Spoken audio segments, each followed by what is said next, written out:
Friends, मैं doctor Amit Kumar Dubey Varanasi से आपके लिए दांत से और आपके डेंटल से रिलेटेड जो भी प्रॉब्लम है उसको सॉल्व करने के लिए नए नए वीडियोस लेके आता रहता हूं।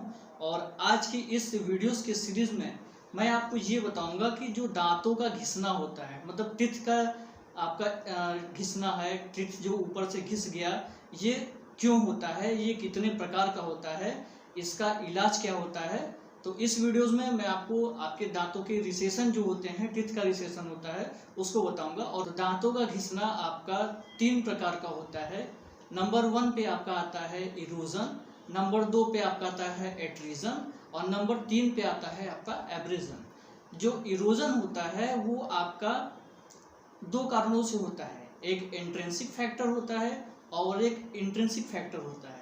एक्सट्रिंसिक फैक्टर का मतलब कि जो बाहर से आप फास्ट फूड खा रहे हैं, कोल्ड ड्रिंक ले रहे हैं, सिट्रस फ्रूट्स लेते हैं और बहुत ज़्यादा खट्टी चीज़ें खाते हैं, उससे इरोजन हो रहा है, वो आपका एक्सट्रिंसिक फैक्टर हो गया। इंट्रिंसिक फैक्टर मतलब कि ये सब चीज़ें खाने से आपके पेट में जो गैस बन रही है, जो एसिड फॉर्मेशन होता है, वो पेट का एसिड आपके मुंह में भी आता है, उस एसिड से जो आपका इरोजन होता है, मतलब कि दांत घिसने लगे, तो फिर उस एसिड से जो दांत घिसता है तो ये आपका इरोजन होता है।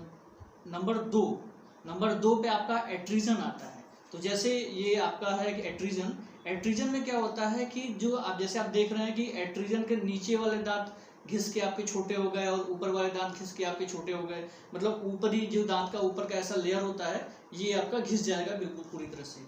तो इस दांत के लेयर को घिसने का ऐसा कोई कारण नहीं होता है, कोई फैक्टर नहीं होता है, ये आपके अपने खुद की गलती के कारण होता है। जैसे कि कुछ लोगों की आदत होती है दांत किटकिटाने की, मतलब ब्रॉक्सिज्म करने की।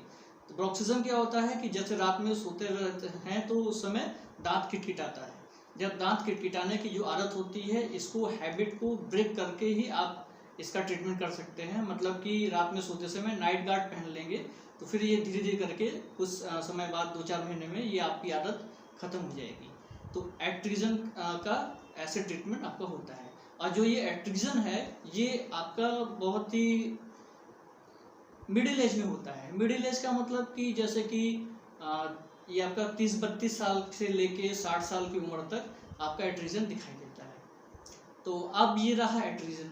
और नंबर 3 पे जो आपका आता है वो आपका आएगा एब्रेजन।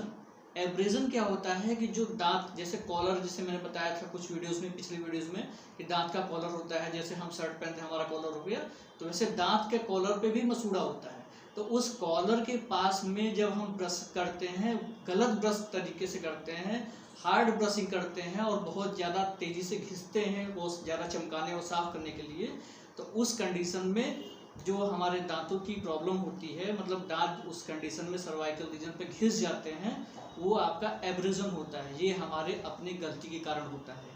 तो ये रहा 3 प्रकार के दांत का, कैसे दांत घिसते हैं, दांत के प्रकार।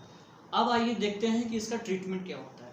तो जैसे कि इसका ट्रीटमेंट 3 फेज में होता है। जैसे कोई दांत कहीं घिस गया है, अगर उसमें पेन नहीं है और वो कंडीशन आपकी ये है कि दांत घिसा हुआ दिख रहा है, तो उस कंडीशन में आप फिलिंग करा सकते हैं, कंपोजिट फिलिंग करके वो आपकी प्रॉब्लम को ठीक किया सकता है। नंबर 2 पे अगर है कि आपके दांत घिस भी गए हैं और सेंसिटिविटी भी हो रही है, जैसे ठंडा गर्म खाते हैं तो कुछ लगता भी है, तो उस कंडीशन में क्या होता है कि आपको सेंसिटिव टूथपेस्ट करना चाहिए। जैसे कि मार्केट में आपको बहुत सारे मेडिकेटेड और सेंसिटिव पेस्ट मिल जाएंगे, उसको करके भी आप अपने दांतों को ठीक कर सकते हैं। सेंसिटिव पेस्ट में आपका इमोफॉर्म आता है, थर्मोसील आता है, व्हाइटनिंग आता है, डेंट एश्योर का आपका नॉर्मल पेस्ट आता है और डेंट एश्योर गैनो भी आता है, जिससे करने से भी आपको बहुत ही ज़्यादा इफेक्ट मिलेगा। और फिर ये रहा। और उसके बाद अगर तीसरा फेज में पहुंच गया, मतलब कि कंडीशन भी दिख रही है, सेंसिटिविटी भी है और पेन भी हो रहा है, मतलब कुछ खाने पे सेंसिटिविटी होके पेन होता है, तो उस कंडीशन में हम आरसीटी करते हैं। आरसीटी क्या होता है कि इसका फुल फॉर्म होता है रूट कैनाल ट्रीटमेंट, मतलब नसों का इलाज जो होता है वो करके ही दांतों को बिल्कुल ठीक किया जाएगा। तो ये रहा आपका दांतों का घिसाव, जो टूथ का रिसेशन होता है, इसको कैसे ठीक करेंगे, ये आपका एक छोटा सा जानकारी।